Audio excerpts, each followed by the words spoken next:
نحمده ونصلي على رسوله الكريم اما بعد فاعوذ بالله من الشيطان الرجيم بسم الله الرحمن الرحيم قتل اصحاب الاخدود النار ذات الوقود پارہ نمبر 30 سورۃ البروج رکوع 1 آیت نمبر 5۔ گزشتہ درس میں ایک ظالم بادشاہ یوسف ذو النواس کی ظلم جبر بربریت کا ذکر ہو رہا تھا، جس نے مسلمانوں کو عذاب دینے کے لیے خندق کھود کر آگ کے بڑے شعلوں سے لبریز کر کے ایمان والوں کو کہا، ایک ایک کو حاضر کر کے کہا کہ یا ایمان چھوڑ دو یا پھر اس خندق میں گرنا پڑے گا۔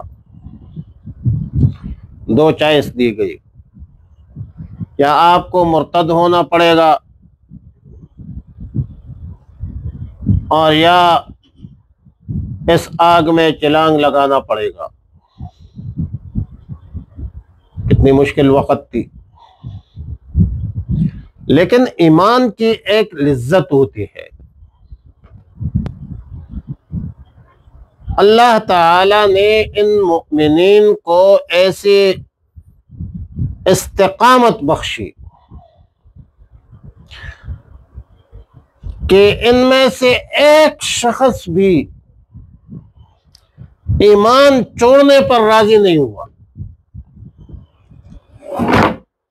اور آگ میں کودنا پسند کیا، آگ میں کودنا قبول کیا،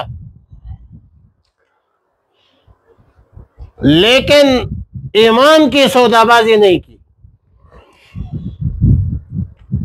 ایمان اللہ کی نعمتوں میں سے سب سے بڑی نعمت ہے۔ بل اللہ یمن علیکم ان ہداکم للایمان، اللہ کی تمام نعمتوں میں سب سے بڑی نعمت جو ہے وہ ایمان ہے۔ ان مسلمانوں نے ظالم بادشاہ یوسف ذو النواس کے ظلم جبر کو برداشت تو کیا، لیکن مرتد نہیں ہوئی۔ ایک عورت تھی جس کے گود میں بچہ تھا چھوٹا سا،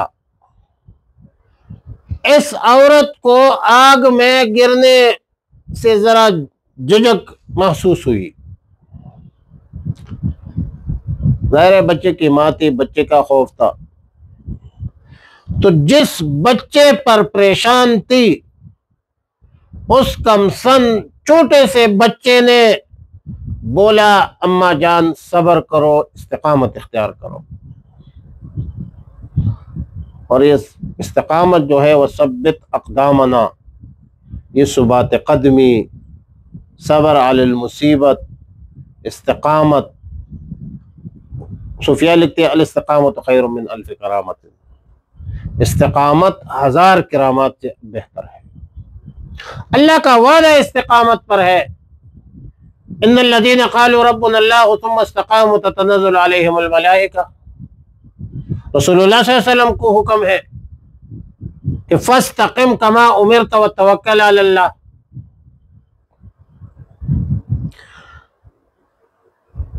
تو کمسن چھوٹے سے بچے نے ماں کو کہا کہ آپ استقامت اختیار کیجیے، آپ حق پر ہے۔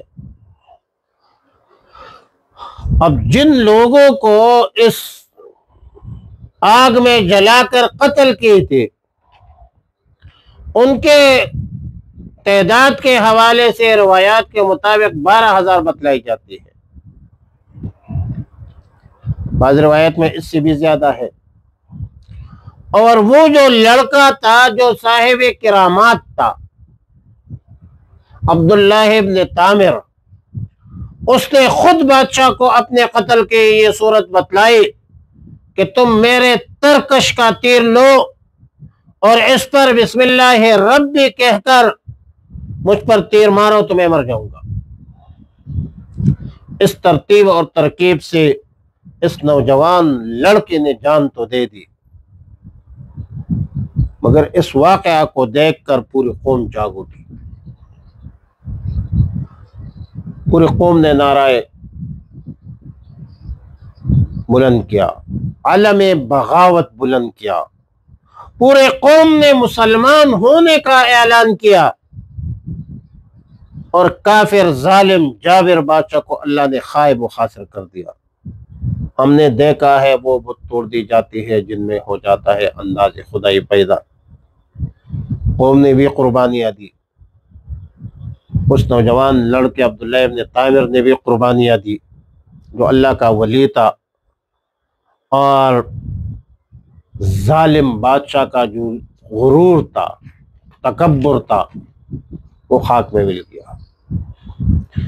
محمد ابن اسحاق کے ایک روایت میں ہے کہ یہ لڑکا عبداللہ ابن طامر جس جگہ دفن تھا، اتفاقاً کسی ضرورت سے وہ زمین سیدنا فاروق اعظم عمر فاروق رضی اللہ تعالیٰ عنہ کے دور خلافت میں کودی گئی، تو اس زمین میں سیدنا عبداللہ ابن طامر کا قبر تھا۔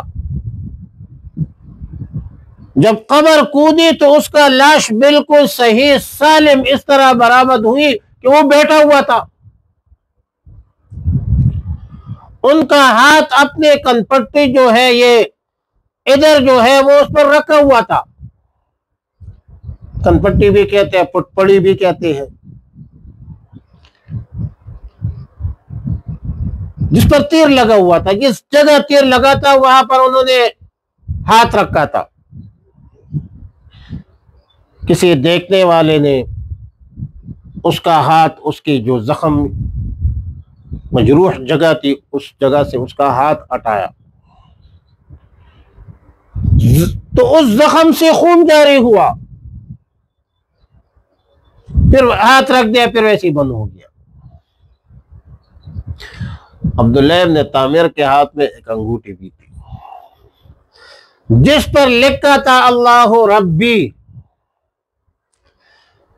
یمن کے گورنر نے اس پورے واقعہ کو رپورٹ کر کے سیدنا عمر فاروق رضی اللہ تعالیٰ عنہ کے پاس بھیج دی، تو سیدنا فاروق اعظم رضی اللہ تعالیٰ عنہ نے جواب دیا کہ ان کو ان کی ہیئت پر انگوٹھی سمیت اسی طرح چھپا دو جیسے پہلے تھا۔ قذافی تفسیر ابن کثیر اور حافظ عماد الدین ابن کثیر نے بحوالے ابن ابی حاتم نقل کیا ہے کہ آگ کا جو خندق کا واقعہ ہے دنیا میں ایک نہیں ہے بلکہ بہت سارے ملکوں میں بہت سارے زمانوں میں پیش آیا۔ پھر ابن ابی حاتم نے ان واقعات میں 3 کا خصوصیت کے ساتھ ذکر کیا ہے کہ ایک خندق یمن میں تھا آگ کا، ایک خندق زمانے فطرت، یعنی یہ جو یمن کا ہے یہ رسول صلی اللہ علیہ وسلم کی ولادت بسعادت سے 70 سال پہلے کا واقعہ ہے، زمانے فطرت ہے۔ دوسرا خندق شام میں، تیسرا خندق فارس میں، ایران جو اس کو آج کل کہتے ہیں۔ قرآن کریم میں جس خندق کا ذکر ہے سورۃ البروج میں، وہ خندق نجران ملک یمن کا خندق ہے کہ کیونکہ یہی عرب ہے۔